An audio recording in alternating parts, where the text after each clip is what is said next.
ಸ್ನೇಹಿತರೆ ನಮಸ್ಕಾರ. ನಾನು ರವಿ ಎಸ್ ಪೂಜಾರಿ, ಅರ್ಥಶಾಸ್ತ್ರದ ಉಪನ್ಯಾಸಕ. ಸ್ನೇಹಿತರೆ, ಇವತ್ತಿನ ಒಂದು ವಿಡಿಯೋನಲ್ಲಿ ನಾವು ಹೊಸ ಆಸೆ ಮತ್ತು ಹೊಸ ದಿಶೆಯೊಂದಿಗೆ ನಮ್ಮ ಒಂದು ಜೀವನ. ಇಲ್ಲಿ ವಿದ್ಯಾರ್ಥಿಯ ಒಂದು ಜೀವನದಲ್ಲಿ ಸಾಕಷ್ಟು ಬದಲಾವಣೆಗಳ ಆಗುವಂತ ಘಟ್ಟ. ಇವತ್ತು ತಾನೇ ನಿಮ್ಗೆ ಗೊತ್ತಾಗಿದೆ. PU ಅಂದ್ರೆ SLC ಪರೀಕ್ಷೆ ಫಲಿತಾಂಶ 1ರ ಒಂದು ಪ್ರಕಟಣೆ ಆಗಿರುವಂತದ್ದು. ಇಡೀ ಒಂದು ರಾಜ್ಯ ಮಟ್ಟದಲ್ಲಿ ನಾವು ನೋಡಿದಾಗ ಅಲ್ಲಿ ಹೈಸ್ಕೂಲ್ ಏನು ರಿಸಲ್ಟ್ ಶೀಟ್ ಅನ್ನು ನೋಡ್ತಾ ಇದ್ದೀವಿ. ಇಡೀ ರಾಜ್ಯದ ವ್ಯಾಪ್ತಿಯಲ್ಲಿ ತೆಗೆದುಕೊಂಡಾಗ ಪ್ರಥಮ ಸ್ಥಾನ ತೆಗೆದುಕೊಂಡ್ರೆ ದಕ್ಷಿಣ ಕನ್ನಡ ಇದೆ. ಅದಂತೂ ನಿಮ್ಗೆ ಗೊತ್ತಾಗಿದೆ, 91 ಪಾಯಿಂಟ್ ಸಮಥಿಂಗ್ ಅನ್ನುವಂಥದ್ದು, 91.12 ಅನ್ನುವಂಥದ್ದು. ಅದಾದ ನಂತರ ನೆಕ್ಸ್ಟ್ ನೋಡ್ತಾ ಇದ್ದೀವಿ ನಮ್ಮ ಗುಲ್ಬರ್ಗ, ಹೌದಾ. ಸೆಕೆಂಡ್ ಉಡುಪಿ ಇದೆ, ಉತ್ತರ ಕನ್ನಡ ಇದೆ, ಹೌದಾ. ಮೊದಲನೇದಾಗಿ ದಕ್ಷಿಣ ಕನ್ನಡ ಇರುವಂತದ್ದು. ಅದಾದ ನಂತರ ಲಾಸ್ಟ್ ನಾವು ಇದ್ದೀವಿ ಕಲಬುರಗಿ ವಿಭಾಗ, ಹೌದಾ. ಅದಾದ ನಂತರ ನೆಕ್ಸ್ಟ್ ಅದಕ್ಕಿಂತ ಪೂರ್ವದಲ್ಲಿ ತೆಗೆದುಕೊಂಡಾಗ ವಿಜಯಪುರ ಇದೆ. ಅದಾದ ನಂತರ ಯಾದಗಿರಿ ಸ್ವಲ್ಪ ಮೇಲ್ಗಡೆ ಇದೆ. ಇಲ್ಲಿ ನಮ್ಗೆ ಗುಲ್ಬರ್ಗದಲ್ಲಿ 66.34 ಅನ್ನುವಂತ ಒಂದು, ಅಂದ್ರೆ 14 ಅನ್ನುವಂಥದ್ದು ಡೇಟಾ ಇರುವಂತದ್ದು. ಬಹಳ ಕಡಿಮೆ ಪರ್ಸೆಂಟೇಜ್ ಇದೆ. ಇಲ್ಲಿ ನೋಡಿದಾಗ ಇಲ್ಲಿ ಏನು ಶಿಕ್ಷಕರ ಕೊರತೆ ಇದೆನಾ ಅಥವಾ ಮಕ್ಕಳಲ್ಲಿ ಆಸಕ್ತಿ ಕೊರತೆ ಇದಾನ, ಏನು ಇಬ್ರು ವಿಭಾಗದಲ್ಲಿ ಕೊರತೆ ಇದಾನ ಅನ್ನುವಂತ ಒಂದು ಪ್ರಶ್ನೆ ಮೂಡುತ್ತೆ ಸ್ನೇಹಿತರೆ. ಅದಕ್ಕಾಗಿ ಇಲ್ಲಿ ನನಗೆ ಒಂದು ಪ್ರಶ್ನೆ ಬರುವಂತದ್ದು, ಇವಾಗ SLC ಮಟ್ಟದಲ್ಲಿ ಇರುವಂತ ಒಂದು ವಿದ್ಯಾರ್ಥಿಗಳ ಒಂದು ನೀವು ಏನ್ ನೋಡ್ತಾ ಇದ್ದೀರಿ, ಫಲಿತಾಂಶದ ಒಂದು ಇದನ್ನ ನೋಡ್ತಾ ಇದ್ದೀರಿ, ಪರ್ಸೆಂಟೇಜ್ ತುಂಬಾ ಕಡಿಮೆ ಇದೆ. ಇದರಲ್ಲಿ ನಾವು ತಗೊಂಡು ಈ ವಿದ್ಯಾರ್ಥಿಗಳನ್ನ ನಾವು PU ಹಂತದಲ್ಲಿ ನಾವು ಏನ್ ಮಾಡ್ಬೇಕಾಗಿದೆ, ಮಾಡಿಫೈ ಮಾಡ್ಬೇಕಾಗಿದೆ, ಹೌದಾ. ವಿದ್ಯಾರ್ಥಿಗಳನ್ನ ನಾವು ಏನ್ ಮಾಡ್ಬೇಕಾಗಿದೆ, ಬದಲಾವಣೆಯನ್ನು ಮಾಡಬೇಕಾಗಿದೆ. ಹಾಗಾಗಿ ನಾನು ಅಂದ್ರೆ PU ಹಂತದಲ್ಲಿ ಸಾಕಷ್ಟು ನಾವು ಏನು ಬಹಳಷ್ಟು ಬದಲಾವಣೆ ಮಾಡ್ಬೇಕು ಅಂತಂದ್ರೆ ನಮಗೆ ಬೇಸ್ ಇರುವಂತದ್ದು ಹೈಸ್ಕೂಲ್, ಹೌದಾ. ಹೈಸ್ಕೂಲ್ ಅಲ್ಲಿ ಚೆನ್ನಾಗಿರುವಂತ ಒಂದು ವಿದ್ಯಾರ್ಥಿಗಳನ್ನ ಒಂದು ಪ್ರೊಡಕ್ಷನ್ ಆಯ್ತು ಅಂತಂದ್ರೆ ನಮಗೆ ತುಂಬಾ ಒಂದು ವರ್ಕ್ ಮಾಡುವಂತ ಸಾಧ್ಯತೆಗಳು ಇರುವುದಿಲ್ಲ. ನಾವು ಬಹಳ ಫಾಸ್ಟ್ ಆಗಿ ನಾವು ಮಾಡ್ಕೊಂಡು ಹೋಗ್ಬೇಕಾಗತ್ತೆ. ಇಲ್ಲಿ ಆ ತರ ಇಲ್ಲ. ಈ ವರ್ಷ ನೋಡಿ ಸ್ನೇಹಿತರೆ, ಎಷ್ಟು ರಿಸಲ್ಟ್ ಕಡಿಮೆ ಇದೆ ಅಂತ ಟೋಟಲ್ ತೆಗೆದುಕೊಂಡಾಗೆ ನಮ್ಗೆ 66% ಇದೆ ಇಡೀ ಒಂದು ರಾಜ್ಯ ವ್ಯಾಪ್ತಿಯಲ್ಲಿ ತೆಗೆದುಕೊಂಡಾಗ. ಅದನ್ನ ನಾವು ಇವಾಗ PU ಮಕ್ಕಳಿಗೆ ಕನ್ವರ್ಟ್ ಮಾಡಿದಾಗ 2 ವರ್ಷ ಸತತವಾದಂತ ಮತ್ತೆ ಪ್ರಯತ್ನಗಳು ಬೇಕಾಗುತ್ತೆ. ವರ್ಕ್ ತುಂಬಾನೇ ಬೇಕಾಗುತ್ತೆ. ಅದು ಯಾವುದೇ ವಿಭಾಗ ಆಗಿರ್ಬೋದು, ಸೈನ್ಸ್ ವಿಭಾಗ ಆಗಿರ್ಬೋದು, ಕಾಮರ್ಸ್ ವಿಭಾಗ ಆಗಿರ್ಬೋದು, ಅಥವಾ ಒಂದು ಆರ್ಟ್ಸ್ ಸೆಕ್ಷನ್ ಅಲ್ಲಿ ತೆಗೆದುಕೊಂಡ್ರೆ, ಹೌದಾ. ಇಲ್ಲಿ ಸಾಕಷ್ಟು ಮತ್ತೆ ಇಲ್ಲಿ ನಮ್ಮ ಒಂದು ಉಪನ್ಯಾಸಕರ ಒಂದು ಏನಂತಾರೆ ಪರಿಶ್ರಮ ಏನಿದೆ ಅದು ನಿರಂತರವಾಗಿ ಮತ್ತೆ ಹೆಚ್ಚಾಗುತ್ತೆ, ಹೌದಾ. ಅವಾಗ ಮಾತ್ರ ನಾವು ಹೊಸ ಒಂದು ಆಸೆ ಮತ್ತು ಹೊಸ ಒಂದು ದಿಶೆಯನ್ನು ಇಟ್ಟುಕೊಂಡು ನಾವು ಮುನ್ನಡಿಬೇಕಾಗತ್ತೆ. ಆ ಒಂದು ನಿಟ್ಟಿನಲ್ಲಿ ನನಗೆ ಸಾಕಷ್ಟು ನಾವು ಕೂಡ ಅಪ್ಡೇಟ್ ಆಗ್ಬೇಕಾಗತ್ತೆ. ಹೊಸ ಚಾಲೆಂಜಸ್ ಗಳಿದೆ. NCERT ಅನ್ನೇ ನಾವು ಫಾಲೋ ಮಾಡ್ಬೇಕಂತಾಗಿದೆ. ಲಾಸ್ಟ್ ಇಯರ್ನೇ ಅಪ್ಡೇಟ್ ಆಗಿದೆ, ಅದೆಲ್ಲ ನಿಮ್ಗೆ ಗೊತ್ತು ಸ್ನೇಹಿತರೆ, ಹೌದಾ. ಅದಕ್ಕೆ ನನ್ನ ಒಂದು ಯೂಟ್ಯೂಬ್ ಚಾನಲ್ ನಿಮ್ಗೆ ಗೊತ್ತಿದೆ ಸ್ನೇಹಿತರೆ, Ravi S Pujari. YouTube channel ಅಂತೂ ನಿಮ್ಗೆ ಗೊತ್ತಿದೆ, ಎಕನಾಮಿಕ್ಸ್ ರವಿ 1776 ಅಂತ. ನನ್ನ ಒಂದು ಕಾನ್ಸೆಪ್ಟ್ ಅನ್ನ ನಿಮ್ಗ ಮುಟ್ಬೇಕು ಅಂದ್ರೆ ನಿಮ್ಮ ಕಡೆಯಿಂದ ವಿದ್ಯಾರ್ಥಿಗಳಿಗೆ ತಲುಪಿಸ್ಬೇಕಾಗತ್ತೆ. ಶಿಕ್ಷಕರಿದ್ದೀರಿ, ಅಂದ್ರೆ ಸಾಕಷ್ಟು ಲೆಕ್ಚರ್ಸ್ ಇದ್ದೀರಿ, ಲೆಕ್ಚರ್ಸ್ ವಿದ್ಯಾರ್ಥಿಗಳಿಗೆಲ್ಲ ತಲುಪಿಸ್ಬೇಕಾಗತ್ತೆ. ನೀವು ಸೀನಿಯರ್ಸ್ ಇರೋರು ಜೂನಿಯರ್ಸ್ಗೆ ನಿಮ್ಮ ಕಡೆಯಿಂದ ಅದನ್ನ ಮುಟ್ಟೋ ಹಾಗೆ ಮಾಡ್ಬೇಕಾಗತ್ತೆ. ಅದಕ್ಕೆ ನಿಮ್ಮ ಒಂದು ಪ್ರೀತಿಯ ಒಂದು ವಿದ್ಯಾರ್ಥಿ ಮಿತ್ರರ ಒಂದು ಸಪೋರ್ಟ್ ಬೇಕು ನನಗೆ. ಲೆಕ್ಚರ್ಸ್ ಕೂಡ ಸಪೋರ್ಟ್ ಬೇಕಾಗತ್ತೆ. ಹಾಗಾಗಿ ನನ್ನ ಒಂದು ನಿರಂತರವಾದಂತ ಟೀಚಿಂಗ್ ಏನಿದೆ ಅದನ್ನ ನಿರಂತರವಾಗಿ ಇಡ್ತೀನಿ. ಆಲ್ರೆಡಿ ನನ್ನ ಒಂದು ಕಾಲೇಜ್ನಲ್ಲಿ 2ನೇ ಚಾಪ್ಟರ್ ಆಲ್ರೆಡಿ ಆಗಿರುವಂತದ್ದು, 3ನೇ ಚಾಪ್ಟರ್ ಕೊನೆಯ ಭಾಗದಲ್ಲಿ ಇದ್ದೀನಿ. ಹಾಗಾಗಿ ಟೆಸ್ಟ್ ಯೂನಿಟ್ ಟೆಸ್ಟ್ 2 ಅಂತ ಆಲ್ರೆಡಿ 1ನೇ ಚಾಪ್ಟರ್ ಮೇಲೆ ಒಂದು ಮತ್ತೆ 2ನೇ ಚಾಪ್ಟರ್ ಅಲ್ಲಿ ಸ್ವಲ್ಪ ಕಂಟೆಂಟ್ ಅನ್ನು ತಗೊಂಡು ನಾವು ಮೊದಲೇ ಒಂದು ಯೂನಿಟ್ ಅನ್ನ ಟೆಸ್ಟ್ ಅನ್ನ ಮಾಡಿದ್ವಿ, ಮಂತ್ಲಿ ಟೆಸ್ಟ್. ಇವಾಗ ಇದು 2ನೇ ಯೂನಿಟ್ ಟೆಸ್ಟ್, ಹೌದಾ. ಚಾಪ್ಟರ್ ನಂಬರ್ 2 ಮೇಲೆ ಈ ಒಂದು ಕ್ವಶನ್ ಪೇಪರ್ ಅನ್ನ ಸೆಟ್ ಮಾಡಿದ್ದೆ, ಇವತ್ತೇ ಆಯ್ತು. ತುಂಬಾ ಚೆನ್ನಾಗಿ ಬರೆದಿದ್ದಾರೆ. ಇನ್ನೂ ಸಾಕಷ್ಟು ವರ್ಕ್ ಎಲ್ಲ ಮಾಡ್ತಾ ಇದ್ದೀನಿ. ಅದಕ್ಕೆ ವಿದ್ಯಾರ್ಥಿಗಳಿಗೂ ಕೂಡ ಹೆಲ್ಪ್ ಆಗ್ಲಿ ಅನ್ನುವಂಥದ್ದು. ಯಾರೆಲ್ಲ ಪ್ರಥಮ ಬಾರಿಗೆ ನನ್ನ ಯೂಟ್ಯೂಬ್ ಚಾನಲ್ ನೋಡ್ತಾ ಇದ್ರಿ, ವಾಚ್ ಮಾಡ್ತಾ ಇದ್ರಿ, ಸಬ್ಸ್ಕ್ರೈಬ್ ಮಾಡ್ಕೊಳ್ಳಿ. ಮತ್ತೆ ಲೈಕ್ ಆಯ್ತಂದ್ರೆ ಕಮೆಂಟ್ ಮಾಡಿ, ಶೇರ್ ಮಾಡಿ. ಹೌದಾ? ಸೊ ಇಷ್ಟ ಆಯ್ತು ಅಂತಂದ್ರೆ ಬೆಲ್ ಐಕಾನ್ ಅಲ್ಲಿ ಬಟನ್ ಇರುತ್ತೆ, ಅದನ್ನ ಆಲ್ ಅಂತ ಪ್ರೆಸ್ ಮಾಡಿದ್ರೆ ಸೊ ನನ್ನ ಮಾಡ್ತಾ ಇರುವಂತ ವರ್ಕ್ ಎಲ್ಲ ನಿಮ್ಗೆ ಪ್ರಥಮ ಬಾರಿಗೆ ಸಿಗುತ್ತೆ ಸ್ನೇಹಿತರೆ. ಸೊ ನೋಡಿ ನಾನು ಏನೇನ್ ಪ್ರಶ್ನೆಗಳನ್ನ ಇವತ್ತು ತಗೊಂಡಿದ್ದೀನಿ, ಸೊ ಏನೇನ್ ಚರ್ಚೆ ಮಾಡಿದ್ದೀನಿ ಅಂತ ಇಲ್ಲಿ ನೋಡಿ. ಸೊ ಸಬ್ಜೆಕ್ಟ್ ಅರ್ಥಶಾಸ್ತ್ರ 22 ಕೋಡ್ ಸಬ್ಜೆಕ್ಟ್ ಇದೆ.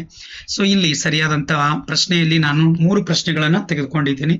ಈ 3 ಪ್ರಶ್ನೆಯಲ್ಲಿ ಸೊ ಮೊದಲೇದು ನೋಡಿ, ಸ್ಥಾನ ಸೂಚಕ. ಇದು ಸ್ವಲ್ಪ ಪ್ರಶ್ನೆ ನಾನು ಚೇಂಜ್ ಮಾಡಿದ್ದೀನಿ.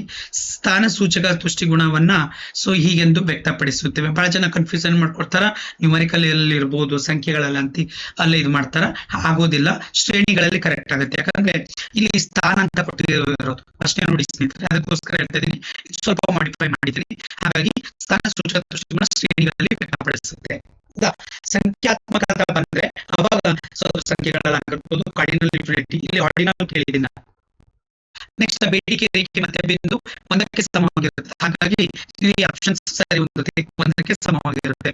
ಸೊ ಇಂಗ್ಲಿಷ್ ಮೀಡಿಯಂ ನಲ್ಲಿ ಕೂಡ ಮಾಡಿದ್ದೀನಿ. ಆ ಇಂಗ್ಲಿಷ್ ಮೀಡಿಯಂ ನಲ್ಲಿ ಪ್ರಶ್ನೆಗಳು ಬೇರೆ ಬೇರೆ ಕೊಟ್ಟಿದ್ದೀನಿ. ಕನ್ನಡ ಮೀಡಿಯಂ ಮತ್ತೆ ಇಂಗ್ಲಿಷ್ ಮೀಡಿಯಂ ಆಲ್ಮೋಸ್ಟ್ ಯಾವಾಗಲೂ ಕೂಡ ಸೊ ಸಿಮಿಲರ್ ಕೊಡುವುದಿಲ್ಲ, ಸ್ವಲ್ಪ ಚೇಂಜಸ್ ಮಾಡ್ತೀನಿ. ಹೌದಾ? ಯಾಕಂದ್ರೆ ವಿದ್ಯಾರ್ಥಿಗಳಿಗೆ ಕನ್ಫ್ಯೂಸ್ ಆದ್ರೂ ಕೂಡ ಇಲ್ಲಿ ನಾನು ಹೇಳ್ಬೋದು ಅಂತ. ಸೊ ಅದಕ್ಕೆ ಸೊ ಇಲ್ಲಿ ಸಾಕಷ್ಟು ಟೈಮ್ ಇದೆ, ಟೈಮ್ ಅನ್ನು ಯುಟಿಲೈಸ್ ಮಾಡ್ಕೊಳ್ಳಿ ಅನ್ನೋದು ಉದ್ದೇಶ ಅಷ್ಟೇ.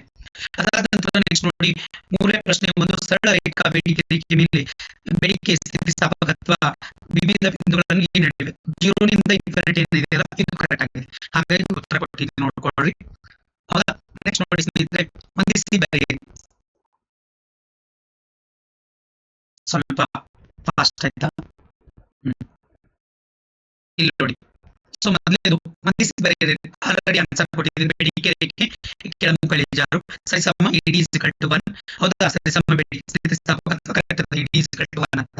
ಪೂರಕ ಸರಕುಗಳು ಪೆನ್ ಮತ್ತು ಶಾಯಿ ಸರಿ ಇದೆ. ಸೀಮಾಂತ ನೋಡಿ, ಸೀಮಾಂತ ದೃಷ್ಟಿಗುಣ 2ನೇ ಚಾಪ್ಟರ್ ಅಲ್ಲಿ ಸೀಮಾಂತ ದೃಷ್ಟಿಗುಣ ಎಂದರೆ ಏನಂತ ಕೊಟ್ಟಿದೆ. ಇಲ್ಲಿ ನೋಡಿ ಏನಿದೆ ಪ್ರಶ್ನೆ ನಾನು ನೋಡ್ಕೊಳ್ಸಿದ್ರೆ, ಈ ಪ್ರಶ್ನೆಗೆ ಉತ್ತರ ಸರಕಿನ ಪ್ರತಿ ಹೆಚ್ಚುವರಿ ಘಟಕದ ಅನುಭವದಿಂದಾಗಿ ಒಟ್ಟು ದೃಷ್ಟಿಗುಣದಲ್ಲಾಗುವ ಬದಲಾವಣೆಯನ್ನ ನಾವು ಸೀಮಾಂತ ದೃಷ್ಟಿಗುಣ ಎನ್ನುತ್ತೇವೆ. ಇದು 1 ಮಾರ್ಕ್ಸ್ ಗೆ ಸಹ. ಒಂದು ವೇಳೆ 2 ಮಾರ್ಕ್ಸ್ ಗೆ ತೊಂದರೆ ಅದನ್ನೇ ಮಾತ್ರ ಫಾರ್ಮುಲಾ ಬರಬೇಕಾಗಿತ್ತು. ಹಾಗಾಗಿ ಇದರ ಮೇಲೆ ಒಂದು ಪ್ರಾಬ್ಲಮ್ ನಾನೇ ಹೊಸದಾಗಿ ಕೊಟ್ಟಿದ್ದೀನಿ. ಹಾಗಾಗಿ TU is equal to MU is equal to TUN minus 1. So ಇಲ್ಲಿ 10th ಮತ್ತು 8th ಘಟಕಗಳಲ್ಲಿ ಡೇಟಾ ಚೇಂಜ್ ಮಾಡಿದ್ದೀನಿ. ಸೊ ಅದಕ್ಕೋಸ್ಕರ ಸೊ 42 minus 38 ಮಾಡಿದ್ರೆ ಇಲ್ಲಿ 4 ಬರುತ್ತೆ.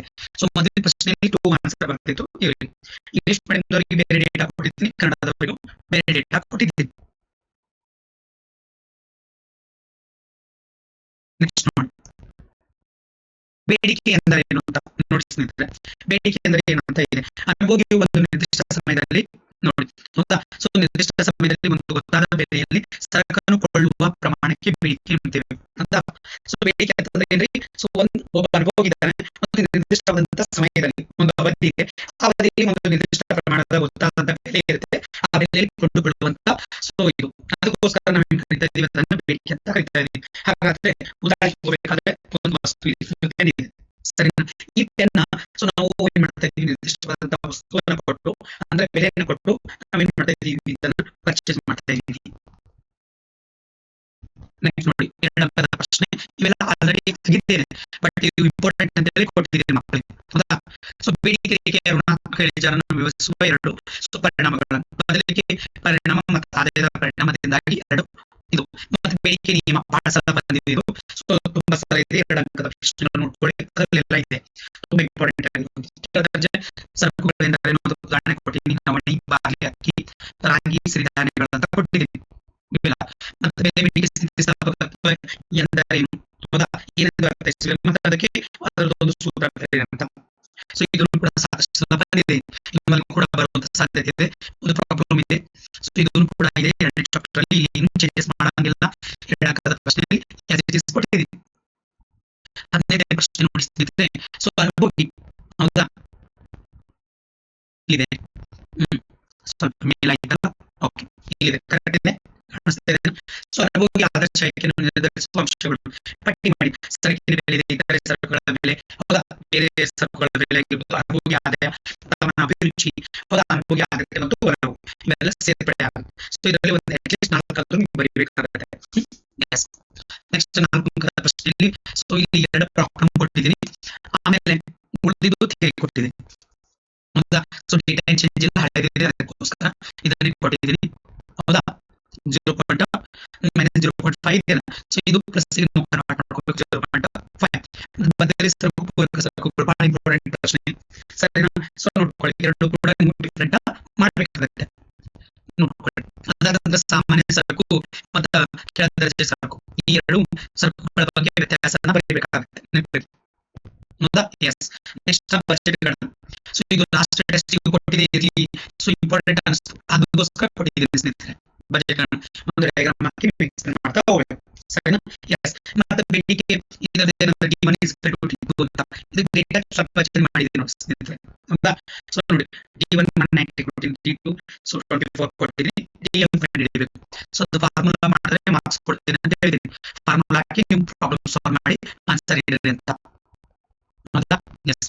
ಇಲ್ಲಿ ನೋಡಿ ವಿದ್ಯಾರ್ಥಿಗಳಿಗೆ, ಸೊ ಇಲ್ಲಿ 2 ಪ್ಲಸ್ ಮಾಡಿದ್ರೆ ನೋಡ್ರಿ, ಸೊ 240, 180 ಪ್ಲಸ್ 20 100, 170 ಪ್ಲಸ್ 18, 188, ಸರಿನಾ? ಈ ತರ ಪ್ಲಸ್ ಮಾಡ್ಕೊಂಡು ಬರ್ಬೇಕು. ಆಲ್ರೆಡಿ ಫಾರ್ಮುಲಾ ಬರೆದಿದ್ದೀನಿ, ಅದಕ್ಕೋಸ್ಕರ ಫಾರ್ಮುಲಾ ಬರೆದಿಲ್ಲ ಅಂದ್ರೆ 1 ಮಾರ್ಕ್ಸ್ ತೆಗಿತೀನಿ ಅಂತ ಹೇಳಿದ್ದೀನಿ ಮಕ್ಕಳೇ, ಪ್ರಾಕ್ಟೀಸ್ ಮಾಡೋಕ್ಕೋಸ್ಕರ.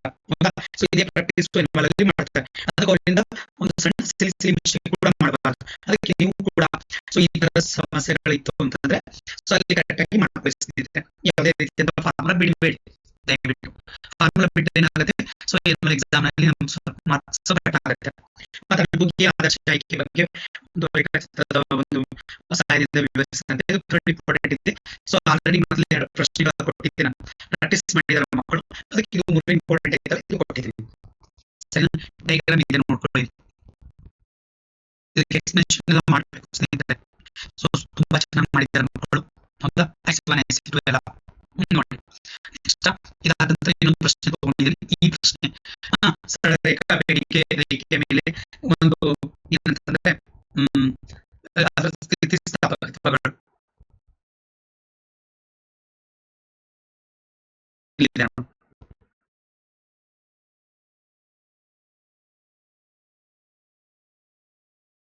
ಸರಳ ಇದೆ, ನಿಮ್ಗೆ ಗೊತ್ತಾಗುತ್ತೆ ಅಂತ ಹೇಳಿ ಇದು ಹೊಸ ಪ್ರಶ್ನೆ, ಬಟ್ ಕೊಟ್ಟಿದ್ದೀನಿ ಅದರಲ್ಲಿ ಇಲ್ಲಿ ಅಂತ ಹೇಳಿ ಇಬ್ಬರಿಗೆ ಕೊಟ್ಟಿದ್ದೀನಿ. ಇಂಗ್ಲಿಷ್ ಮೀಡಿಯಂ ವಿದ್ಯಾರ್ಥಿಗಳು ಕೊಟ್ಟಿದ್ದೀನಿ, ಕನ್ನಡ ಮೀಡಿಯಂ ವಿದ್ಯಾರ್ಥಿ ಇಬ್ಬರಿಗೂ ಕೂಡ ಕೊಟ್ಟಿದೆ. ಇಬ್ರು ಬರ್ತಿದ್ದಾರೆ, ಚೆನ್ನಾಗಿ ಮಾಡಿದ್ದಾರೆ, ವರ್ಕ್ ಎಲ್ಲ ಚೆನ್ನಾಗಿ ನಡೀತಾ ಇದೆ. ಸೊ ನೋಡೋಣ, ಆಲ್ರೆಡಿ ಈ ವರ್ಷ ಕೂಡ ಬಂಪರ್ ರಿಸಲ್ಟ್ ಇರೋದು ನಂದು. ಹೌದಾ? ಸೊ ಟೋಟಲ್ 100% ರಿಸಲ್ಟ್ ಆಗಿದೆ. ನನ್ನ ಕಾಲೇಜಿನಲ್ಲಿ 3 ಔಟ್ ಆಫ್ 4 ಆಗಿದೆ, 2 ಯೂಟ್ಯೂಬ್ ವಿದ್ಯಾರ್ಥಿಗಳಾಗಿದೆ. Total so 5 members 100 out of 100 ಆಗಿದೆ. ಸೊ ಇದೆಲ್ಲನೂ ಕೂಡ ಸೊ ನಿರಂತರವಾದಂತಹ ವರ್ಕ್. ಹೌದಾ? ಸೊ ನಿಮ್ಮ ಬೆಂಬಲ, ಇದರಿಂದಾಗಿ ಈ ಒಂದೆಲ್ಲ ಅಚೀವ್ಮೆಂಟ್ ಮಾಡಕ್ಕೆ ಸಾಧ್ಯ ಆಯಿತು ಸ್ನೇಹಿತರೆ. ಇದೇ ರೀತಿ ನಿಮ್ಮ ಪ್ರೀತಿ ಹೀಗೆ ಮುಂದುವರಿಯಲಿ ಅನ್ನೋದು ನನ್ನ ಒಂದು ಆಶಯ. ಹೌದಾ? ಈ ಕಡೆ ಬೆಲೆ ಹಾಕೊಂಡಿದ್ದೀನಿ, ಬೇಡಿಕೆ ಅದ್ರ ಮೇಲೆ ಒಂದು ಡಯಾಗ್ರಾಮ್ ಹಾಕೊಂಡಿದ್ದೀನಿ. ಸೊ ಇಷ್ಟು ಮಾಡಿದ್ರೆ ಸಾಕಾಗುತ್ತೆ. ಸ್ವಲ್ಪ ಒಂದು ಎಕ್ಸ್ಪ್ಲೇಷನ್ ಕೊಡ್ಬೇಕಂತ ಹೇಳಿದ್ದೀನಿ, ಕೊಟ್ಟಿದ್ದಾರೆ ಮಕ್ಕಳೆಲ್ಲ ಮಾಡಿದ್ದಾರೆ. ಸೊ ನೋಡಿ ಆನ್ಸರ್ ಕೂಡ ಮಾಡಿದ್ದೀನಿ. ಆಮೇಲೆ ಪ್ರಾಕ್ಟಿಕಲ್ ಓರಿಯೆಂಟೆಡ್, ಸೊ ಇಲ್ಲಿ ನಾನು ಏನ್ ಮಾಡಿದ್ದೀನಿ, ಇವರಿಗೆ ಎಬಿ ಅಂತ ಕೊಟ್ಟಿದ್ದೀನಿ ಸ್ನೇಹಿತರೆ. ಹೌದಾ? ಎಬಿ. ಆಮೇಲೆ ಇಂಗ್ಲಿಷ್ ಮೀಡಿಯಂದವರಿಗೆ ಎಕ್ಸ್ ಮತ್ತು ಎಕ್ಸ್2 ಅಂತ ಕೊಟ್ಟಿದ್ದೀನಿ. ಹೌದಾ? ಸೊ ಅವರಿಗೆ ಪ್ರೈಸ್ ಎಷ್ಟು ಕೊಟ್ಟಿದ್ದೀನಿ ಗೊತ್ತಾ? ಪ್ರೈಸ್ ಅವರಿಗೆ ಇಂಗ್ಲಿಷ್ ಮೀಡಿಯಂದವರಿಗೆ 1000 ಕೊಟ್ಟಿದ್ದೀನಿ. ಹೌದಾ? ಆ ತರ. ಸೊ ಇಲ್ಲಿ ಇನ್ಕಮ್ 200 ಕೊಟ್ಟಿದ್ದೀನಿ. ಈ ತರ ಸ್ವಲ್ಪ ಚೇಂಜಸ್ ಮಾಡಿದೆ. ಸೊ ಅಂದ್ರೂ ಕೂಡ ಬಹಳಷ್ಟು ವಿದ್ಯಾರ್ಥಿಗಳು ಕರೆಕ್ಟ್ ಆಗಿ ಮಾಡಿದ್ದಾರೆ. ನೋಡಿ ಈ ತರ ಆನ್ಸರ್ ಬೇಕಂತ ಹೇಳಿದೆ, ಮಾಡಿದ್ದಾರೆ ಸ್ನೇಹಿತರೆ. ತುಂಬಾ ಚೆನ್ನಾಗಿ ಮಾಡಿದ್ದಾರೆ. ಸೊ ಈ ತರ ನಿಮ್ದು ಆನ್ಸರ್ ಇರಬೇಕು. ಓಕೆ? ಸೊ ಎಲ್ಲ ವಿದ್ಯಾರ್ಥಿಗಳಿಗೂ ಕೂಡ ಸೊ ಧನ್ಯವಾದಗಳು. ಯಾಕಂದ್ರೆ ನಾನು ಯೂಟ್ಯೂಬ್ ಚಾನಲ್ ನಿರಂತರವಾಗಿ ನೋಡ್ತಾ ಇದ್ದೀನಿ. ಸೊ ಇದರಿಂದ ತುಂಬಾ ನಿಮ್ಗೆ ಅನುಕೂಲ ಆಗ್ತಾ ಇದೆ. ಹೌದಾ? ಸೊ ಇದೇ ರೀತಿಯಾಗಿ ನಿಮ್ಮ ಪ್ರೀತಿ ವಿಶ್ವಾಸ ಮುಂದುವರಿಯಲಿ ಅಂತ ಹೇಳಿ ನಾನು ಆಶಿಸ್ತಾ ಇದ್ದೀನಿ. ಸೊ ಹಾಗೆ ಎಲ್ಲರಿಗೂ ಕೂಡ ಇದನ್ನು ಶೇರ್ ಮಾಡಿ, ಲೈಕ್ ಮಾಡಿ, ಕಮೆಂಟ್ ಮಾಡಿ. ತುಂಬ ಧನ್ಯವಾದಗಳು. ನಮಸ್ಕಾರ ವಿದ್ಯಾರ್ಥಿಗಳೇ.